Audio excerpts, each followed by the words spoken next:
recap of the Supreme Court's last term and our look at cases that the Supreme Court has teed up for the term that starts today. We're excited to have live human beings here at Dorsey today, and we're also delighted that we have our webinar audience. Before we get started, I'll do some housekeeping. First off, don't forget to sign in for your CLE credits. Here at Dorsey Green, sign-ins are available at each table for in-person attendees. For webinar attendees, the materials and attendance form are available for download from the login and materials email that we sent you. That's events@dorsey.com.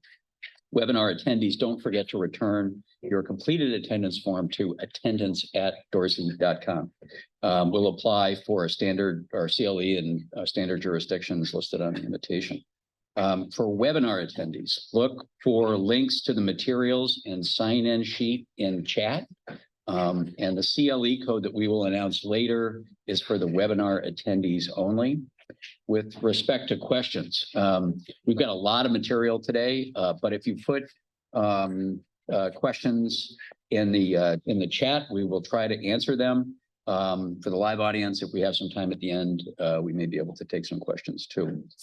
Okay, with that, let me introduce my co-presenters today. I'm Steve Wells, incidentally, I'm chair of Dorsey's Appellate Practice Group, and with me are Nick Bullard, who is partner and also part of the Appellate Practice Group, and Ian Blodger, who is also part of the group. And we had substantial help today, particularly from the materials and putting all this together from Brock Hebner, who is one of our great colleagues here at Dorsey.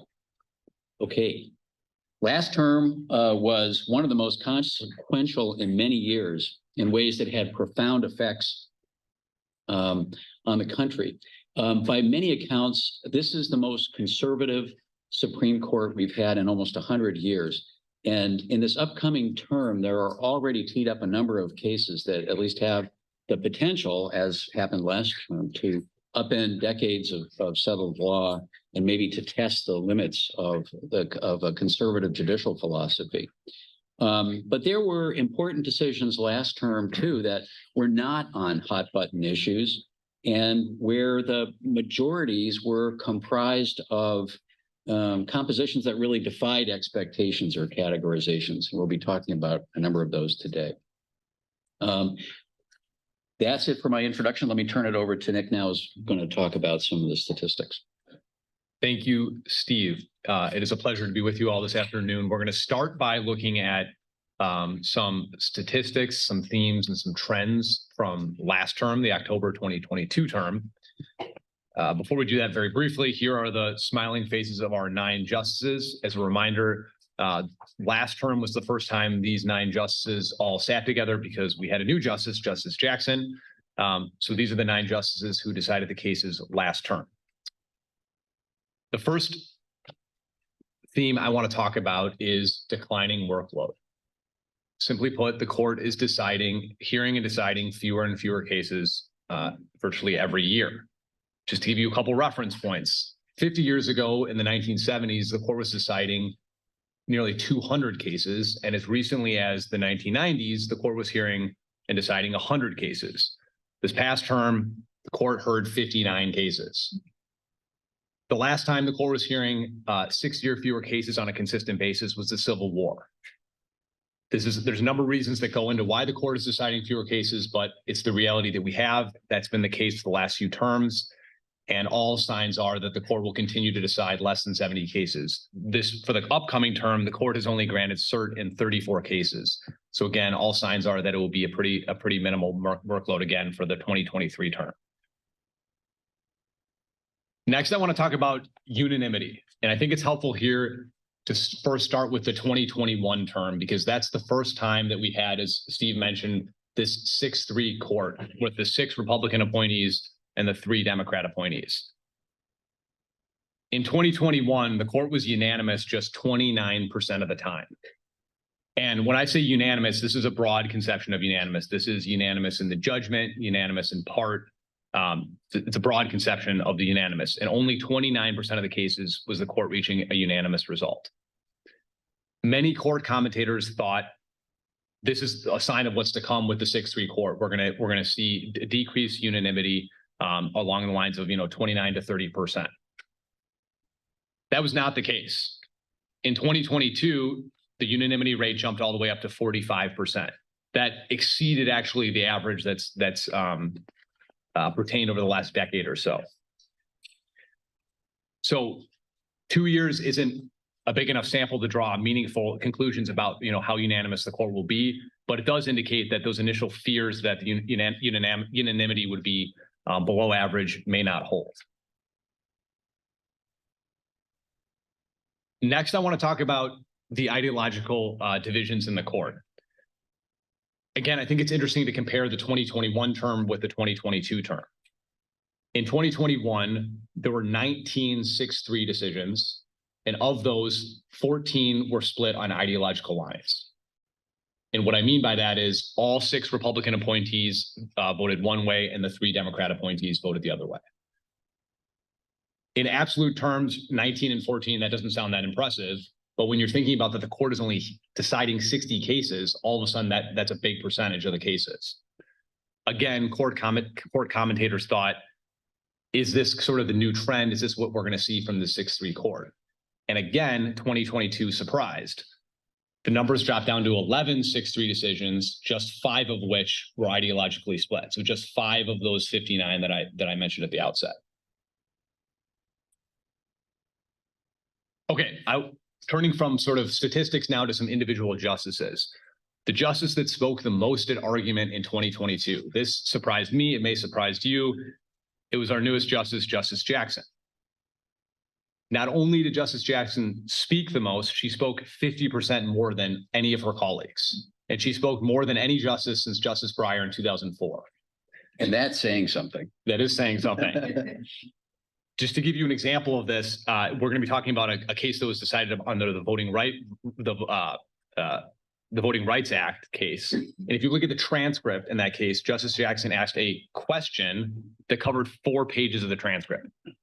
And that was, I think, the most lengthy example I could find, but there are many other lengthy questions of that nature. She also wrote separately 11 times, including 6 dissents. And I bring this up simply to make the point that Justice Jackson has a point of view. She's not afraid to share it, and I think she's gonna continue to speak her mind and have a unique point of view that she's bringing to the court.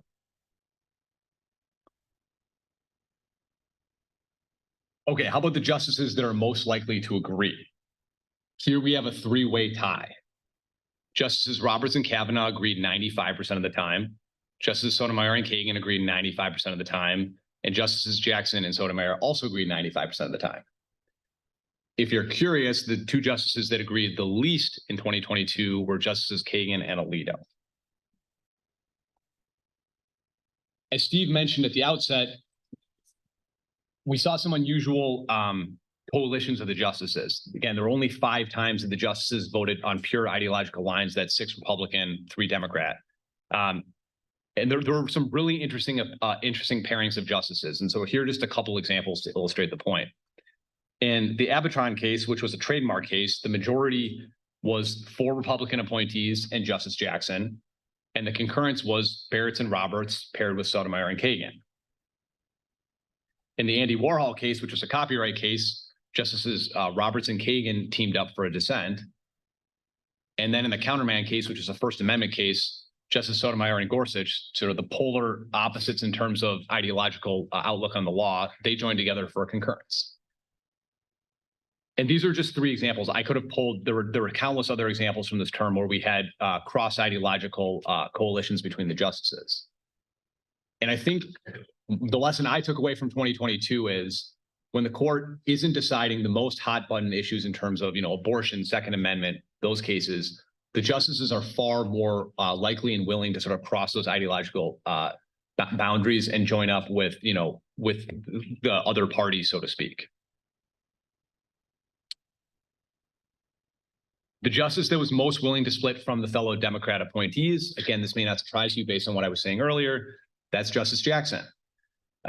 Justice Jackson joined the Republican appointees in a number of cases across different subject matters. And again, here's just a couple examples.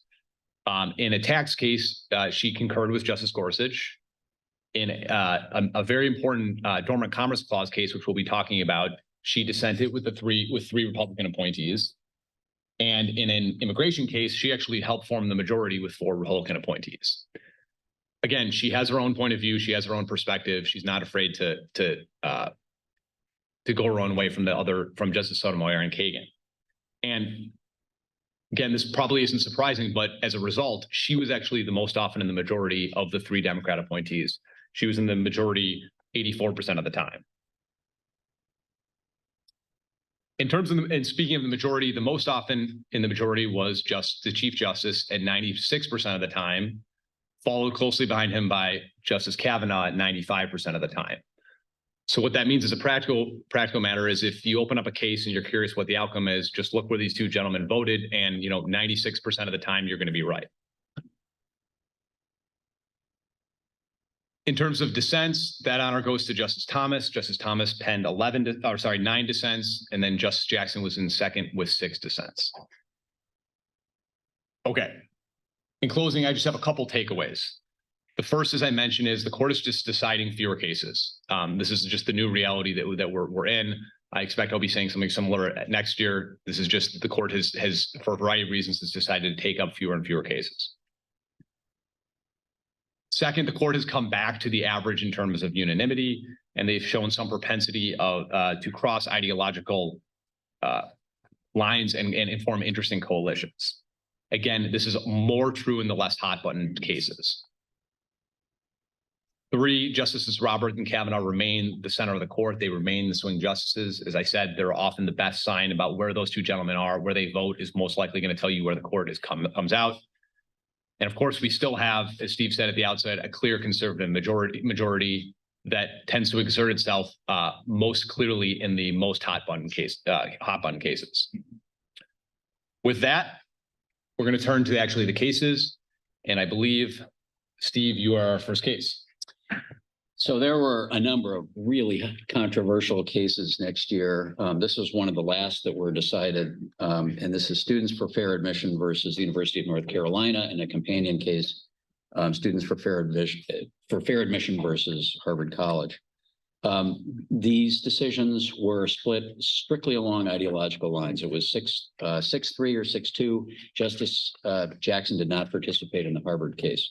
But it was strictly conservatives on the majority and liberals in the dissent. And this case, as you probably remember from the press accounts anyway, involved the use of race as a factor in deciding who is admitted at the University of North Carolina and Harvard. Both colleges consider race and a number of other factors at various stages of the admission process. And race in both institutions, race could be a tipping factor at the end, a positive tipping factor. In other words, if all things being equal, race could be used as a factor to push a candidate into the admission column.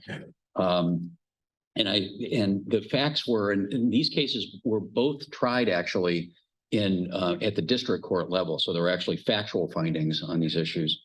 They were always used as a positive tip. In other words, race was never used as a negative tip to deprive somebody of admissions to these institutions. But as the court recognized, it's a zero-sum game. The inclusion of somebody based on their race resulted in the exclusion of someone else. And the plaintiffs in this case were primarily Asian Americans who alleged that they were harmed because the use of race in favor of African American candidates deprived them of an opportunity that they think they otherwise would have been entitled to. And thought that that was a violation of the 14th Amendment and also a violation of Title VI of the Civil Rights Act of 1964. This decision was, again, a reflection of the political ideologies of the justices. Justice Roberts wrote for the majority, and in writing for the majority, he opined that the 14th Amendment is colorblind. And that phrase really comes from the lone dissent in Plessy versus Ferguson. Justice Harlan issued a very famous dissent in Plessy versus Ferguson, the terrible separate but equal case that everybody remembers, where he said the Constitution is and should be colorblind. And that is the guiding ideological philosophy of the majority. They note that the 14th Amendment doesn't say anything about race, that the 14th, in their view, looking at the history of the 14th Amendment, it wasn't designed to remedy any particular discrimination against any particular racial group. Instead, it was designed to reflect what they call the second founding, which is a country in which the government does not discriminate based on race in any way.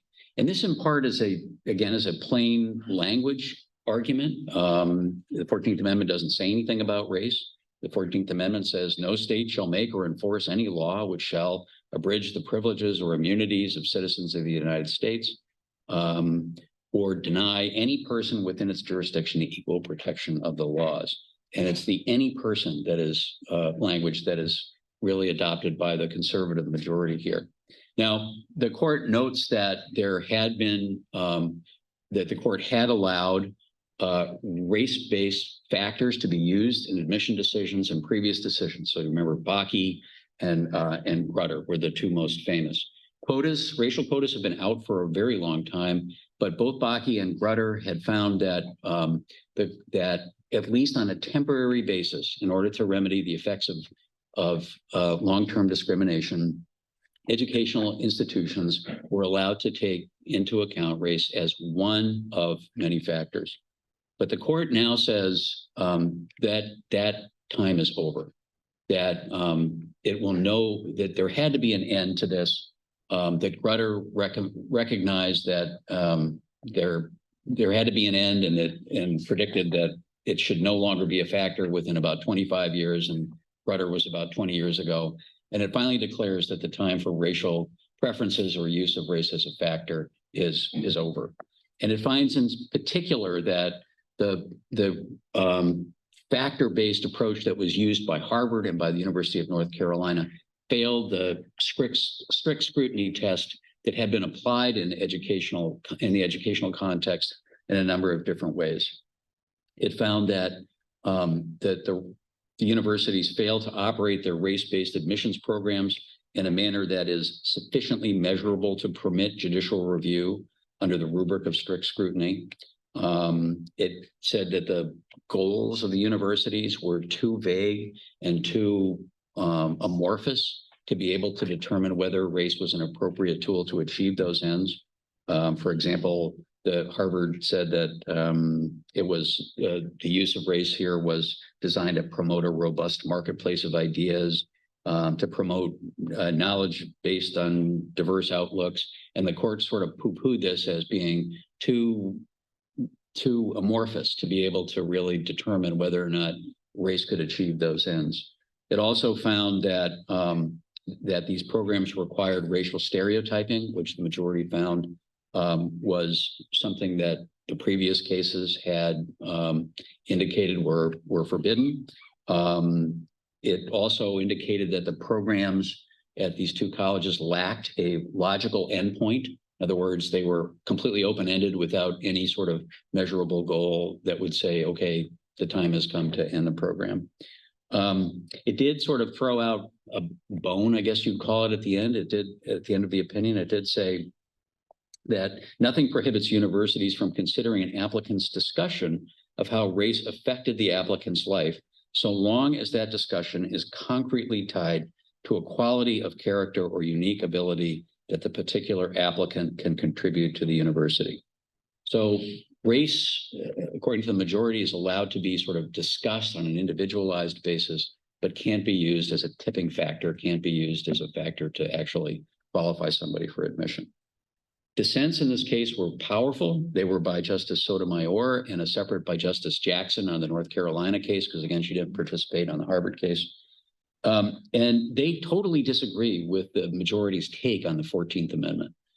Justice Sotomayor notes specifically that the 14th Amendment was not designed to sort of promote just some amorphous or lofty goal of equality of all people, that it was specifically the product of an attempt to, or not an attempt, but the abolition of slavery of African Americans and to remedy its effects. And she goes on at some length about the origin of the 14th Amendment.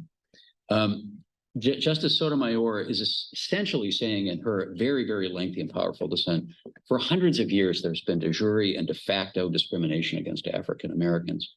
And now when these educational institutions who actually participated in the very discrimination that they are trying to remedy, when they actually take steps to try to remedy it, the court says that they're not allowed to do so because suddenly now the law is colorblind.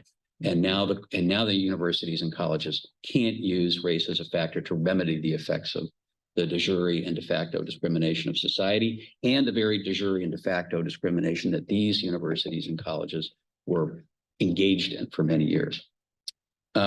Justice Sotomayor, at the sort of the conclusion of the introduction of her dissent, says, at bottom, the 6 unelected members of today's majority upend the status quo based on their policy preferences about what race in America should be like, but is not, and their preferences for a veneer of color blindness in a society where race has always mattered and continues to matter in fact and in law.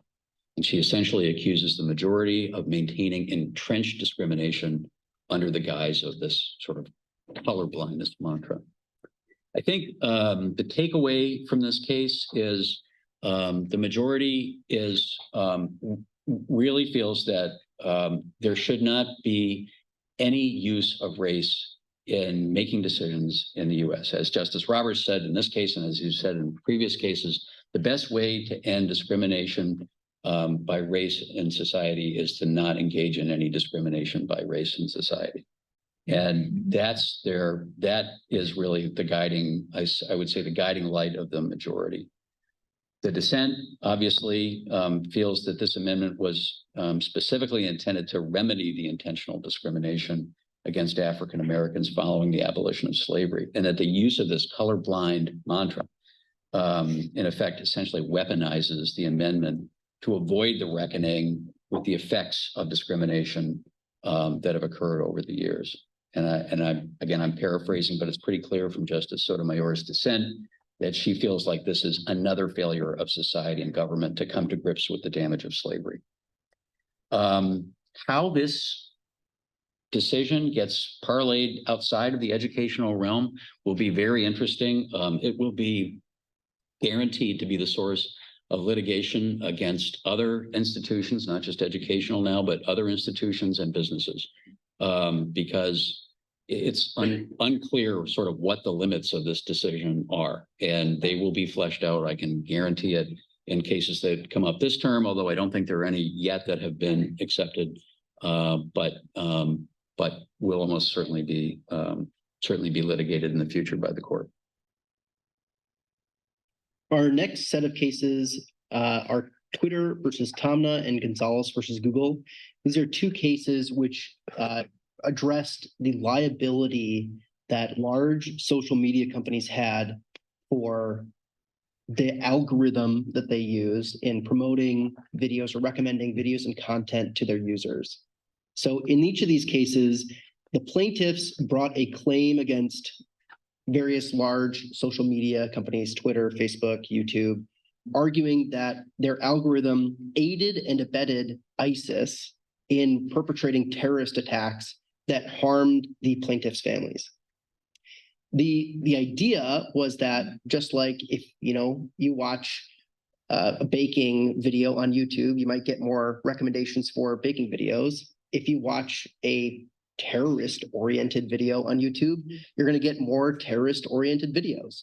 And by recommending and promoting these videos, this content to people of that persuasion, they would, at least inadvertently, but potentially recklessly, cause those people to join ISIS or provide support to other terrorist organizations. And with respect to Google, the plaintiffs argued that because of the way Google shares ad revenue, they were actually supporting ISIS and terrorist organizations with money because they ran ads before the videos that were on YouTube. So they brought these claims under the Justice Against Sponsors of Terrorism Act. And under that act, they have to show that these social media companies aided and abetted the terrorist the terrorist act at issue.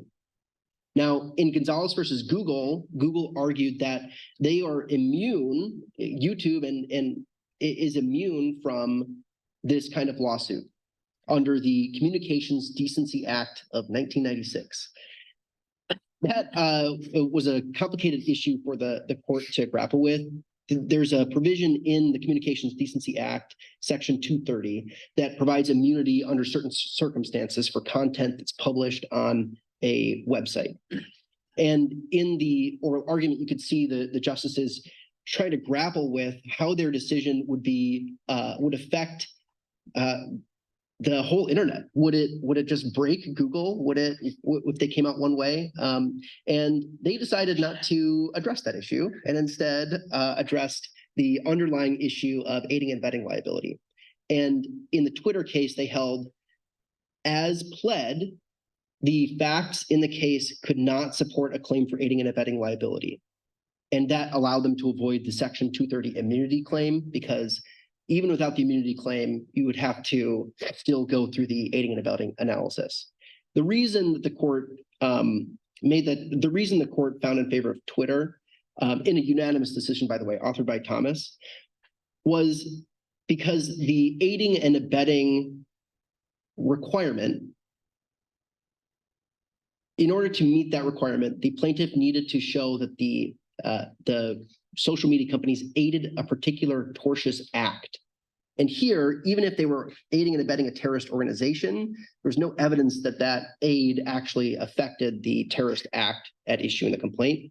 And second, they said, really what's at issue here is this algorithm, this electronic infrastructure that these social media companies have created, and holding them liable for misuse of that algorithm would be tantamount to holding like a cell phone company liable for drug deals that happened over a text message or by phone. And so for those reasons, the court said there is no claim under in the Twitter versus Tomna case, and they remanded the Gonzalez versus Google case for proceedings consistent with the Twitter opinion. Okay, next up, we have 303 Creative. This case presents the issue of what happens when the First Amendment clashes with state anti-discrimination laws. Spoiler, First Amendment wins. Let me give you some background, though, on the facts.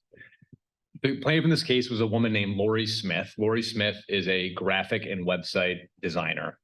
And Ms. Smith decided that she wanted to broaden her business to make wedding websites, right? I'm sure we've all been to these websites. There's the happy couple, there's their story, here's where you can buy them gifts, et cetera, et cetera. She was going to help design those websites for couples before their wedding. But Ms. Smith opposes same-sex marriage. And so she did not want to provide website design services for same-sex marriages. She lives in Colorado, and Colorado has an anti-discrimination law called the Public Accommodations Law that says if you're going to provide your services to the public, you can't discriminate on a number of bases, including sexual orientation. So Ms. Smith was concerned that Colorado would require her under that anti-discrimination law to provide her website services to promote same-sex weddings. And so she brought what's called a pre-enforcement challenge. So a challenge, no one had actually tried to apply the law to her, but she said, I'm worried that this is going to happen. There's a credible threat. I want a ruling from the court to say that that would violate the First Amendment. Ms. Smith brought both free speech claims and also free exercise claims under the First Amendment. The parties in the proceedings below stipulated to a number of facts, and those become very important. So we'll circle back to that in a minute. The lower courts ruled against Ms. Smith. Although they agreed that her speech was involved in designing these websites, promoting these weddings, they found that the state had a compelling interest in fighting discrimination, and that it passed strict scrutiny. This was allowed, that she could be required to build out these websites for same-sex couples. The Supreme Court took up the case, but only the free speech claim, not the free exercise claim. So all of what I'm about to talk to is just under the prism of free speech, not the religious exercise, free exercise clause. The court in a 6-3 decision held that Colorado is prohibited from requiring Ms. Smith to provide her services to develop these websites for same-sex couples in violation of her sincerely held religious beliefs. And the court broke its analysis into two parts. The first question is, are these website services, is this speech at all? Is this something that's even gets protection under the First Amendment? And if so, can Colorado nonetheless require Ms. Smith to provide these services to certain people? On the first issue, the court held, and at least in the court's analysis, very easily that this, of course, involves, quote, pure speech. And here's where those stipulations I mentioned came into play.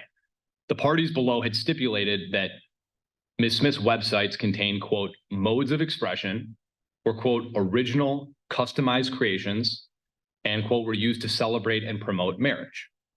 So the court said, this is speech. This is pure speech. This is expressive conduct. And the court acknowledged, right, there may be all sorts of cases that it will be difficult to decide whether a service is expressive or not. But this case is pretty easy, according to the court, based on the stipulations of the parties about services that Ms. Smith was going to provide. That then leads to the second question. Okay, if this is expressive conduct that falls within the First Amendment, can Colorado, in its effort to stamp out discrimination, nonetheless require Ms. Smith to provide those services? And the court said no. This compelled speech. The First Amendment prohibits that. And it didn't matter to the majority's analysis that the underlying law was an anti-discrimination law. The court said, quote, when a state public accommodations law and the Constitution collide, there can be no question which must prevail. The Constitution. Now, usually in constitutional cases, the court will engage in some sort of, levels of scrutiny analysis, strict scrutiny. What's the government interest? Is it compelling? The court doesn't do any of that. They just say this is speech. It's prohibited by the First Amendment. You can't compel Ms. Smith to engage in this speech. This was one of those cases that was one of those 5-6-3 cases, right, with the 6 Republican appointees and the 3 Democrat appointees on one side. So there's a dissent by Justice Sotomayor, which was joined by Kagan and Jackson. And the dissent made essentially 2 points. First, they went to great length to stress the importance of these public accommodations laws and their role in helping to reduce invidious discrimination. And second, sort of the dissent's key analytical point was that, in their view, what was really going on was a regulation of conduct, of discrimination.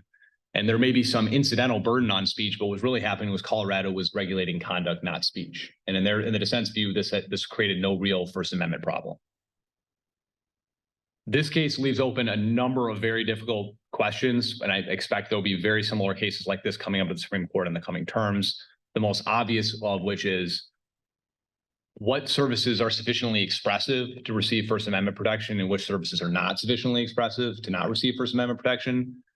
The court provided virtually no guidance on that critical issue because of the stipulations the parties had had entered into. So there'll be a number of cases in the coming years trying to sort of figure out which of these services are expressive under the First Amendment and which are not. The next case is one that was not a hot button case, but interesting nevertheless, and received a lot of local press, of course. Tyler versus Hennepin County. This was a 9-0 decision by the Chief Justice. The facts in this case, I think it's fair to say, pushed all the right buttons for all the justices. Geraldine Tyler, the plaintiff in the case, I think she was a 90-year-old woman. Lived in North Minneapolis, a condo owner, and for whatever reason, she walked away from her condo at a time when she had $15,000 of outstanding property taxes. The law gives, the Minnesota state law gives the homeowner in that kind of situation about a 5-year period to take various steps to either pay off the property tax debt or to redeem it. But at the end, if the homeowner doesn't do that, the county can take title and then sell the property. And when the county did that here, they got about $45,000, which meant that they got about $30,000 more than the property tax debt. So the claim was by the plaintiff that this was a takings under the takings clause of Fifth Amendment and an excessive fine under the Eighth Amendment. So the court never got to the Eighth Amendment claim, but did address the Fifth Amendment claim. As you can see, when I say it pushed the buttons of just about every justice, the conservatives obviously typically anyway, have taken a very strong stand on property rights and the government's, the need for the government to pay for any taking. And in this case, the government got more than its property tax debt, substantially more. And it also looked very unfair. It looked like, and there was no evidence really about whether Ms. Tyler could or couldn't pay the debt or really what happened in terms of her non-payment. But it looked like the government was taking advantage of the plaintiff in this case. And so the court found in a 9-0 decision written by Chief Justice Roberts that history and precedent dictate that the county had the power to sell Tyler's home to recover the unpaid property taxes, but it could not use the tax debt to confiscate more property than was due. And it found that there was a takings violation in this case. And I think the interesting part of this case is for future cases, there's about 14 states that had very similar laws that allowed the governmental entity to actually take title to property after a while. But the question becomes, okay, at what point do you determine whether the property is worth more than the tax debt? At the time that it's seized, later, at the time you sell the property? Unclear. There'll be more litigation about this. I will say, in the interest of full disclosure, we did, Dorsey did an amicus brief in this case for a Notre Dame professor. And if you want a little insight about what constitutes true excitement in the appellate world, our amicus brief was mentioned by Justice Alito in a question, the only one, and we were whooping it up here as we listened to this. Our next set of cases are two gerrymandering cases. They are interesting because they address two different issues, but they both come out in favor of, I guess you would call them voting rights advocates, or the people who are challenging the current congressional districts. So that may be a trend in the court, though I'm not sure if I would say it was that strong, and I'll explain why as we go through Allen versus Milligan. So Allen versus Milligan addresses the congressional districts in Alabama. So Alabama had 7 congressional districts in roughly this same organization since about 1992. And those congressional districts grouped Black voters in just one of the congressional districts. And in 2020, Black voters were approximately 27% of the voting population, but only had 14% of the congressional districts. That's not dispositive in and of itself to show there's gerrymandering, but it's an indication that the court considered. So this case was really about whether Section 2 of the Voting Rights Act would survive. The plaintiffs from Alabama had challenged the structure, the organization of these congressional districts, and the respondents argued that the court shouldn't be addressing this issue because Section 2 of the Voting Rights Act was unconstitutional, or the court should change its jurisprudence on how it decided whether these congressional districts were appropriate. In a 5-4 decision, Justice Roberts, joined by Justices Sotomayor, Kagan, Kavanaugh, and Jackson, so kind of a strange or interesting group, upheld the constitutionality of Section 2 of the Voting Rights Act and said that the plaintiffs demonstrated a reasonable likelihood of success on their claim that the map violated Section 2 of the Voting Rights Act. And the outcome of this was that Alabama had to redraw its congressional maps to give Black voters 2 majorities, 2 districts in which they were a majority. And that's ultimately what happened, though. Alabama tried to basically resubmit the same map on remand.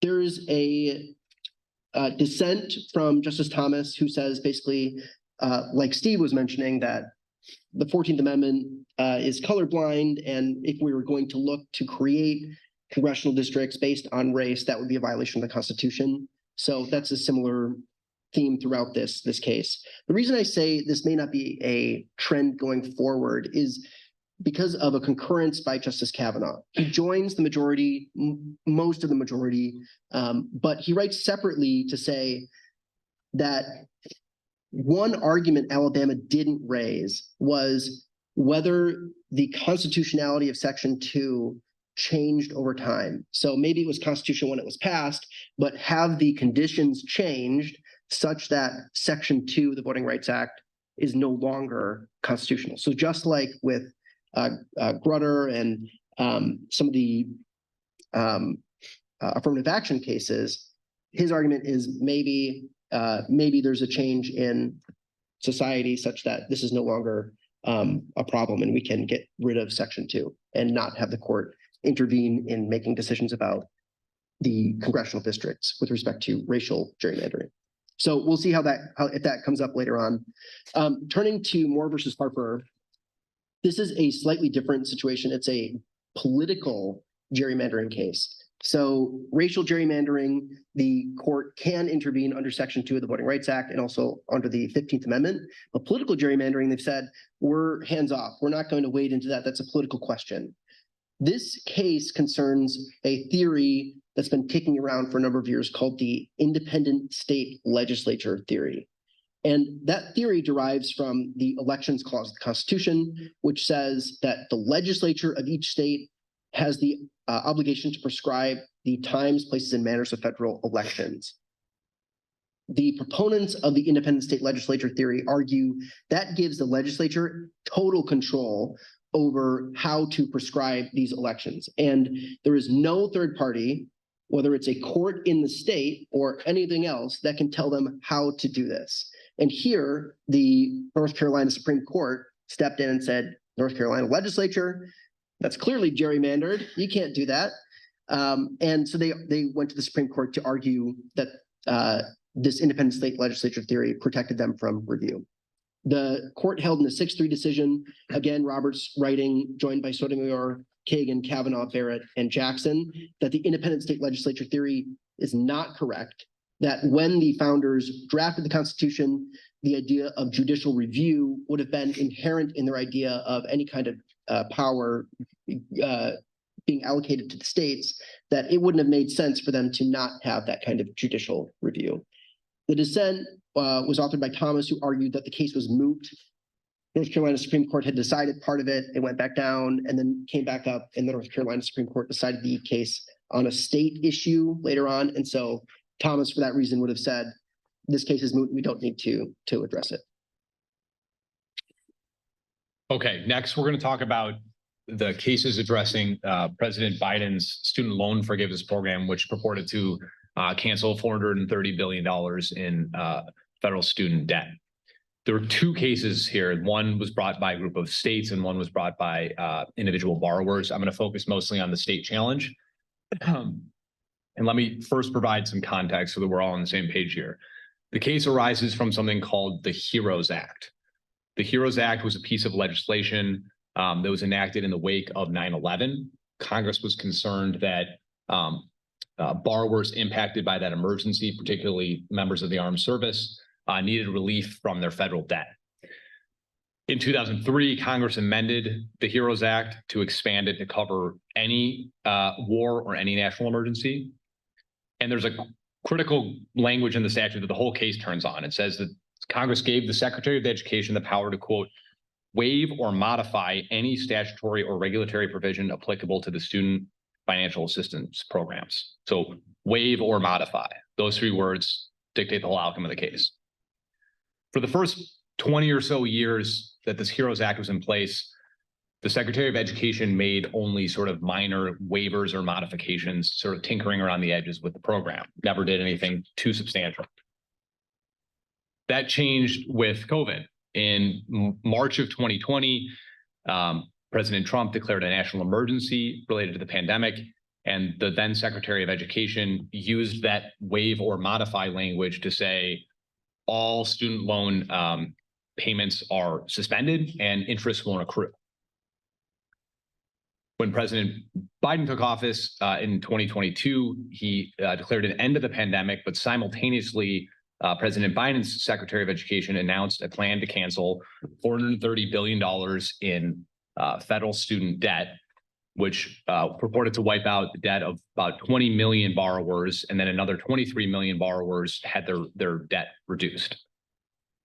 6 states brought a challenge to this, and it finally made its way up to the Supreme Court. And the issue is pretty simple. Did Congress actually authorize the Secretary of Education to cancel the $430 billion of debt with that waive or modify language in the HEROES Act?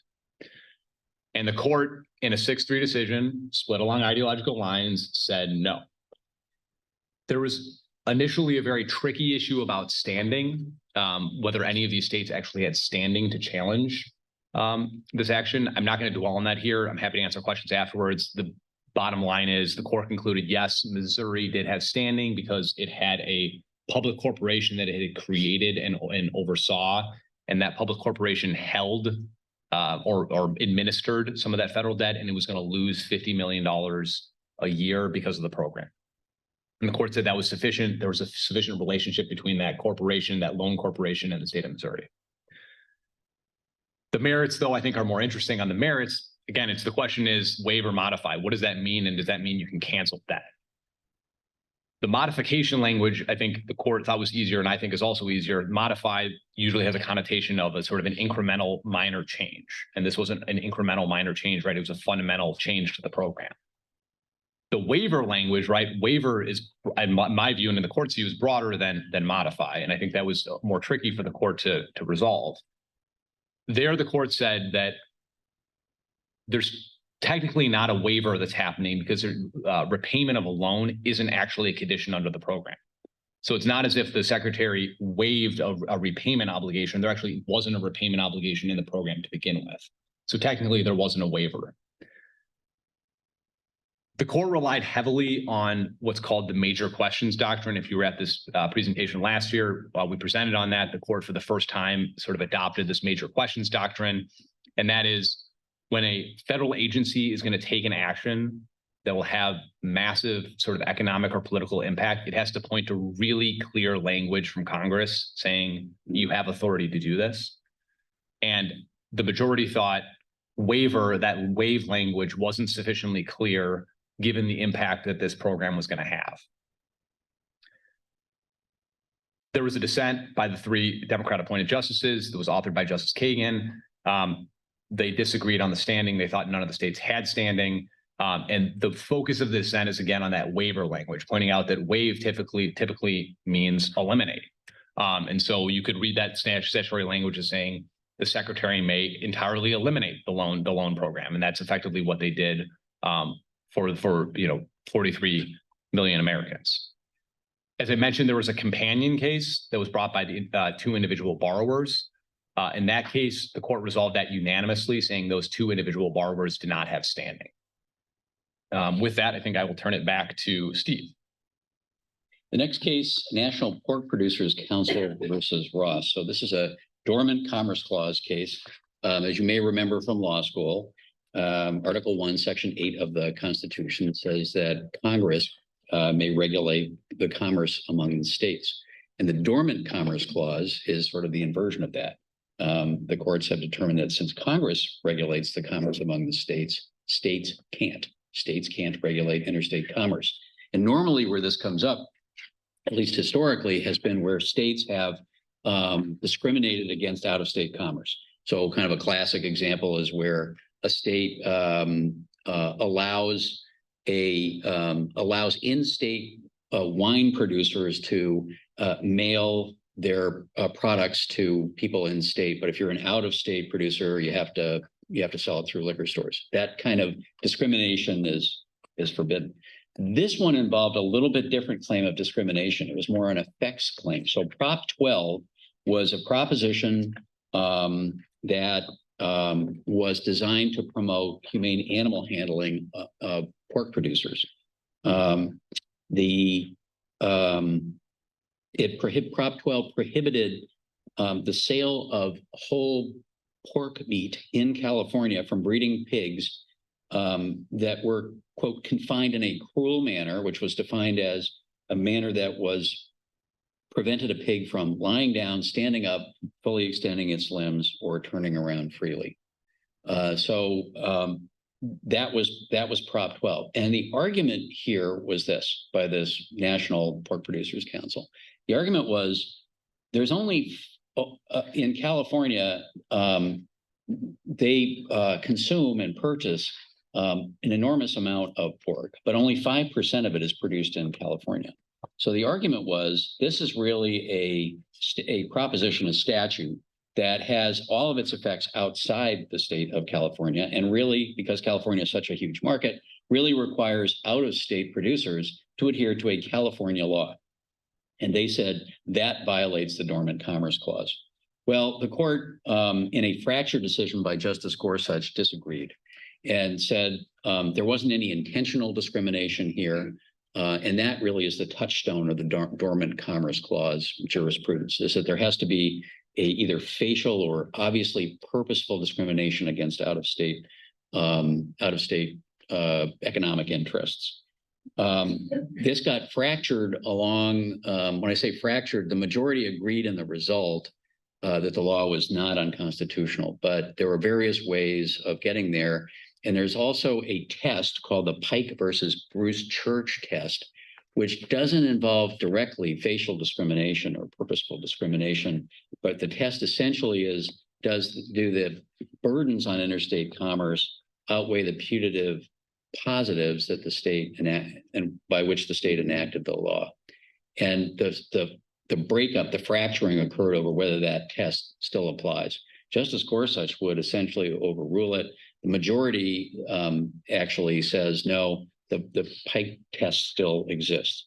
So why is all this important? Well, if they had decided the other way on this, then arguments could be made by people outside of states with huge economic power. So if New York passed a law, or Florida passed a law, or Texas passed a law, and it had economic effects outside of the state, arguments could be made that that was a burden on interstate commerce and a violation of the Dormant Commerce Clause.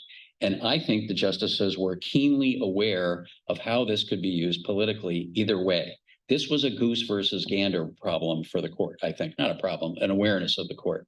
If, for example, conservatives found that this California law, this progressive California law, which they may or may not have liked, violated the Dormant Commerce Clause, one could make the same argument that a Texas law that restricted the use of an abortion drug, or that required certain things to be in Texas textbooks, and that had an effect outside of Texas, also violated the Dormant Commerce Clause. And I think the majority were concerned that this really went too far. And so it found that a law like this that didn't purposefully discriminate against out-of-state economic interests was not a violation of the Dormant Commerce Clause. Okay, next we have Sackett versus EPA. This is an important environmental case about the Clean Water Act. Clean Water Act is an old statute. It's been around for 50 years. It was enacted in the 1970s. And broadly speaking, the Clean Water Act prohibits pollution in, quote, the waters of the United States. What does that mean? What are the waters of the United States? Is my swimming pool the water of the United States? Is a wetland of the water of the United States? The statute provides no real guidance on this critical issue. And as a result, those 5 words, waters of the United States, have generated 50 years of litigation and conflicting regulatory advice back and forth, which I'll just briefly summarize because it actually is relevant to the outcome of the case.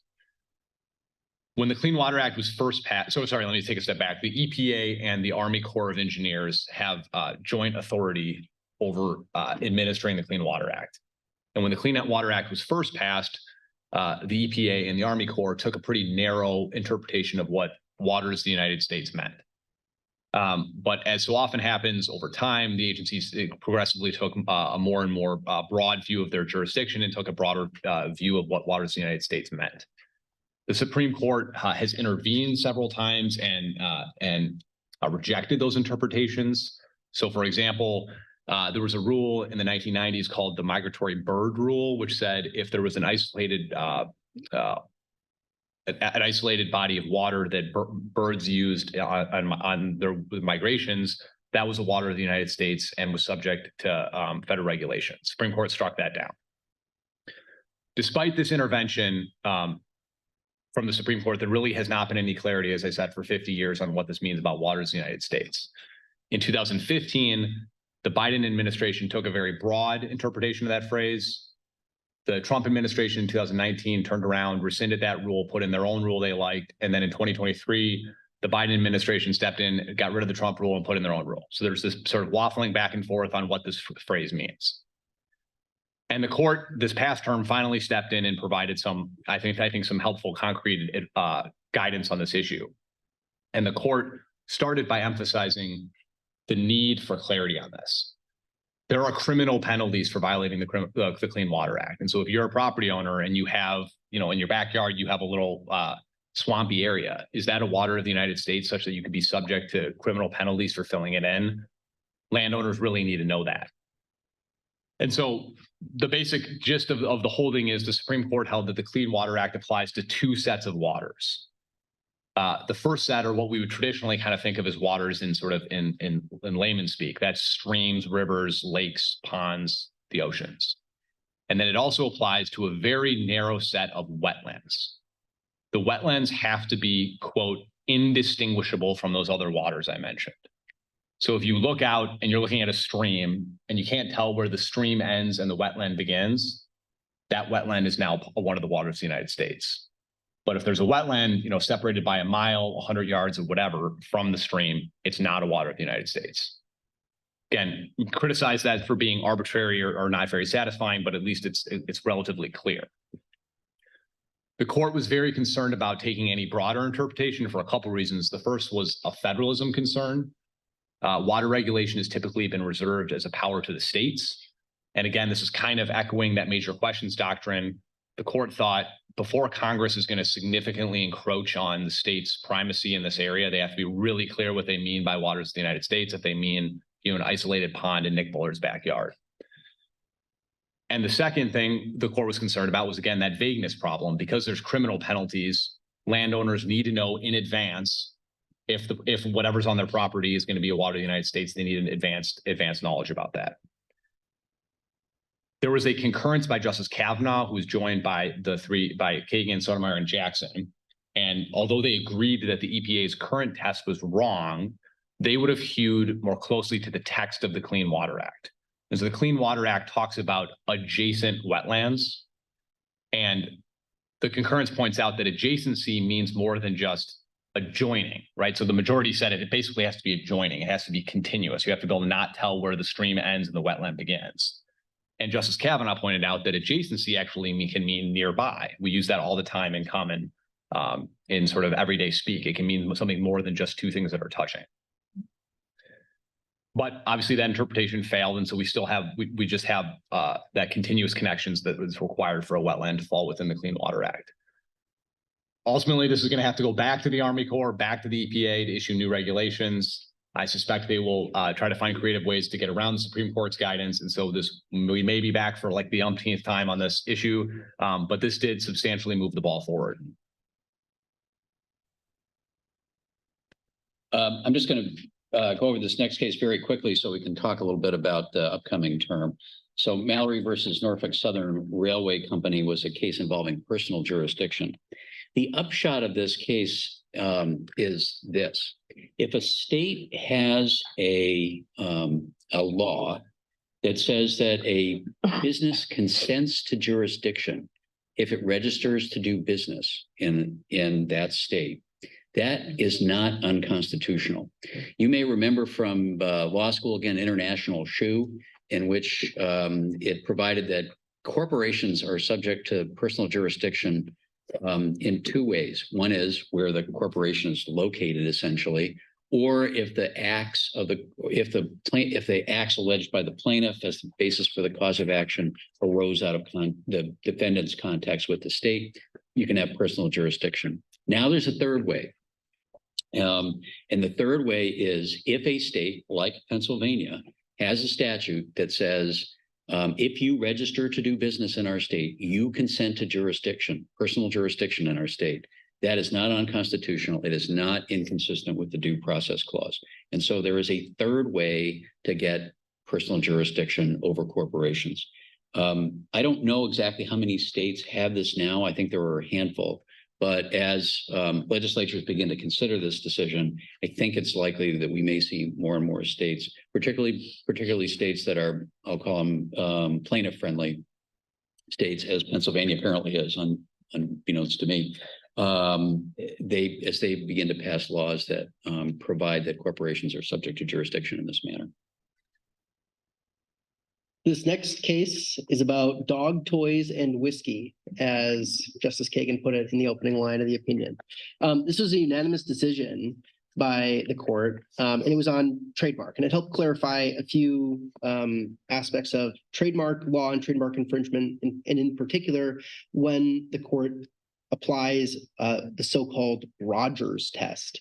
So as you can see, this company, VIP Products, makes dog toys that are supposed to resemble or parody famous liquor and alcohol. So they made Bad Spaniels, which is a play on Jack Daniels, and does have a similarity in terms of the trademark, as I think anybody can see.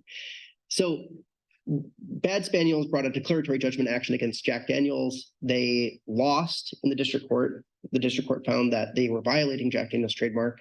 The Ninth Circuit reversed, holding that the Rogers test applied, and I'll explain what that is. Basically, it says that if there's a work of expression, the party challenging the use of a trademark has to show that the expressive work has no artistic relevance, that the use of the trademark has no artistic relevance to the underlying work, and that it was misleading as to the source or content of the work. So think in like a movie, if you use a trademark, like you have a car, or you have the name of like a luggage manufacturer, those things would be used in an expressive work, and that's okay as long as it's not confusing as to the source of the work, or as long as they have some relevance to the artistic merit. The Ninth Circuit, though, applied it here, and the Supreme Court disagreed, basically saying this isn't the type of work where we would apply the Rogers test. Really, what they're doing here is trying to use the trademark to show an identification of source. So they're trying to say, this is our Bad Spaniels product, and it comes from us, and it does cause confusion about who actually created the product. And so for that reason, the court said the Rogers test doesn't apply, and all you look to is confusion. Is the Bad Spaniels toy confusing with the Jack Daniels trademark? The Ninth Circuit also had a parody argument. They said, because this is parody, it's not really commercial use, but the court did away with that in a really pretty quick fashion. They just said, look at the Lanham Act. It says parody is fair use, but it doesn't apply when when it's used as a designation of source for the person's own goods or services. So it doesn't apply here. And that's kind of the case. The next case is a copyright case, and this one was really interesting. It's a 7-2 decision. Sotomayor wrote the majority, joined by Thomas, Alito, Gorsuch, Kavanaugh, Barrett, and Jackson, and Kagan dissented, joined by Roberts. And if you have a chance, Kagan's dissent is actually pretty entertaining, and she and Sotomayor go back and forth quite a bit about the outcome of the case. Essentially, this involves the photograph on the left, which was taken by a woman, Lynn Goldsmith, for Newsweek in the 1980s. It was used by Andy Warhol to make a series of 12 prints. It was called his print series. Goldsmith was licensed use of one of those prints, but not the rest of them. And so when she saw this version on the cover of a magazine in 2016, when Prince died, she brought a claim, or actually the Andy Warhol Foundation brought a claim against her, and she kind of claimed. The whole question is whether Andy Warhol's use of this version of his silk screening process is transformative. And the majority and the dissent, the real distinction they have is the dissent says this is obviously transformative. Did you guys fail art class? And the majority says, no, we're not really looking at the transformative meaning of the work or the interpretation. We're looking at the transformative use. And both of these, the photo on the left and Andy Warhol's use of this print, are both used in magazines to show to be used to show some context about prints. And so there was no transformative nature to this because it was used in the same way. That's how this case came out. Let me just say 30 seconds about the shadow docket. So if you've been here the last couple of years, we talked a lot about the shadow docket because the court was, shadow docket being the emergency docket. It can be very controversial because the court issues opinions sort of outside the normal course. It isn't, these are emergency applications for a stay, usually of an injunction of some kind. And the court does it not with full briefing, no oral argument, and the opinions aren't signed. And so they've come under a lot of criticism in the last 3 years for granting a lot of these emergency applications in very, very significant cases. The message this year is they're way down. So whereas they granted 19 or 20 of these emergency applications in the last 2 or 3 years, this year there were only 7 grants. And the grants, I have to say, were really not in cases where they would seem unusual. So you didn't hear much about the shadow docket this year, and that's why. Okay, we're now going to turn to the upcoming term 2023 and highlight a couple of important cases that are coming up. The first is this Loper-Bright case. 40 years ago, the court in a case called Chevron versus Natural Resource Defense Council said that federal courts should defer to agencies' interpretations of ambiguous statutes so long as those interpretations are reasonable. It's the Chevron deference doctrine, which I'm guessing most of us in the room are familiar with.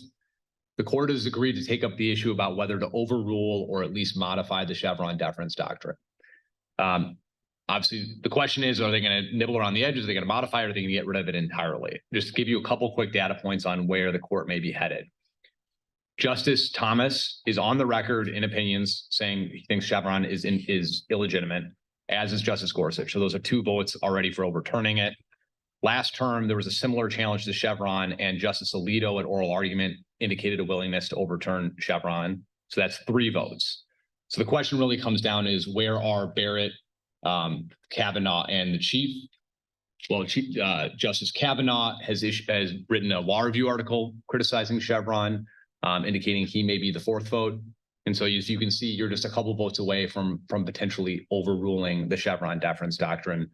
One really important note on this case is that Justice Jackson has recused herself because she was participated in the case when she was on the DC circuit. So her voice will not be heard on this particular case. In an argument that the court had this morning, it addressed the issue of the appropriations clause. So this next case, CFPB, the Consumer Financial Protection Bureau case, was argued this morning. There's 2 really, really significant issues in this case. The argument in this case is that the Consumer Financial Protection Bureau is essentially an illegitimate executive agency because it violates the appropriations clause of the Constitution. Article 1, Section 9 of the Constitution says, no money shall be drawn from the Treasury, but in consequence of appropriations made by law. The argument is that the funding mechanism for the CFPB is they get paid by, all their funding comes from the Federal Reserve and fees charged by the Federal Reserve. Now, Congress set this up, but they set it up so that the funding comes directly from the Federal Reserve. And the argument is that because it's not an annual appropriation from Congress, the CFPB is essentially an illegitimate institution, an executive branch agency, and that it shouldn't exist. Second issue is, because of that, argues the plaintiff, any regulations that they promulgate are essentially void or should be vacated. And the issue in this case is what's called the payday lending rule. And so the argument is, if you don't get an annual appropriation, is every regulation that an executive agency issues void? Now, CFPB is not the only agency that is funded in a way that, other than through appropriations like this. The Post Office, the Mint, the Federal Reserve, the Patent Office. There are a number of very important federal agencies that aren't funded through annual appropriations. So it'll be very interesting to see what happens in this case. To say this is a fringe theory is being charitable. In the appellate briefs on this to the Fifth Circuit, and this is, court was more or less forced to take this case by the Fifth Circuit decision, which adopted this theory. The appellant spent exactly 2 pages of their brief at the end of the brief arguing this theory, and yet the Fifth Circuit picked up on it, adopted it. Now the Supreme Court is hearing it. This next case down the line continues that theme of administrative agency questions that the court is going to be grappling with this next term. This SEC versus Jarkesy. Jarkesy ran a hedge fund, violated a bunch of securities laws, and was brought before the SEC administrative law judge, where he was fined $685,000. And on appeal, I think it was also the Fifth Circuit reversed the judgment against him and made 3 really interesting findings, which again, the court is going to have to deal with. Those were that the SEC's administrative law judge process, where they were obtaining a civil fine against him, violated the 7th Amendment right to a jury trial in civil cases, that the statutory provisions that authorize the SEC to choose and enforce securities laws through agency adjudication violate the non-delegation doctrine. And third, that Congress violated Article 2 by granting basically a double insulation, granted for-cause removal protection for administrative law judges, where the head of the SEC enjoys for-cause removal protection. So the court is going to address all 3 of those issues, which are going to be interesting for other agencies which may have similar insulated processes or civil enforcement mechanisms. I have the next one too, sorry. Next 2 are First Amendment cases. These are about Texas and Florida basically passed similar laws prohibiting social media companies from censoring various viewpoints and requiring them to have disclosure of things that they censor. The impetus for this seems to have been to protect certain conservative viewpoints from censorship by social media companies. There's a circuit split between the 11th Circuit and the 5th Circuit, and so the court is going to determine whether these censorship laws violate the First Amendment. Guns are back at the Supreme Court this term. There's a federal statute that says if you're subject to a domestic violence restraining order, you can't own a gun. Continuing with the theme, Fifth Circuit said post-Bruin, that's unconstitutional. There's no analog at the time of the founding for that type of regulations. The court's going to decide whether that statute will stay in place. And this 16th Amendment case about tax apportionment is actually really interesting. Basically, there was a law passed in 2017 called the Mandatory Repatriation Tax, which required certain U.S. citizens who had investments in companies that were overseas, it required them to pay taxes on the unrealized earnings of the foreign company. So if the company made a profit but reinvested that money back into the company itself without ever making a distribution, so no money's coming out of that company, that required people who owned a part of that company to pay taxes on the unrealized income. So the question is, does this violate the 16th Amendment's requirement that Congress can tax income without apportioning it among the states? And the question is this income or not, if it actually didn't come out of the company? Well, we're out of time. There's 2, I think there's 2 cases that are, Nick, you want to just say just very briefly, there's a case pending. There's a cert petition pending that the court, I think, is very likely to grant involving abortion, the abortion pill, mifepristone. A district court, that mifepristone had been approved by the FDA back in 2000. A district court revoked that approval of the drug. It was partially affirmed again by the Fifth Circuit. There's a cert petition pending on that. I think it's very likely that the court will grant certs. We'll have both guns and abortion again in this term. Last, On November 4th, the Minnesota Supreme Court will hear oral argument on a case brought by a former Minnesota Supreme Court Justice and former Secretary of State, arguing that Donald Trump should not be on the ballot because to do so would violate Section 3 of the 14th Amendment, which precludes eligibility for office for any officer of the United States who is engaged in insurrection. I'm paraphrasing a little bit, but that's the critical language. If the Minnesota Supreme Court, and this issue is being heard by both the Minnesota Supreme Court and similarly in Colorado right now. If either of those courts find that Donald Trump is ineligible, that will rocket up to the Supreme Court in about a nanosecond, and the Supreme Court will have to address that issue. I would say if those state Supreme Courts do not find that Donald Trump is ineligible, I would guess that the Supreme Court will probably try to duck this issue and probably won't take it. So that's our presentation. I'm sorry we're a couple of minutes over. Thank you all for coming today. Really appreciate your attention.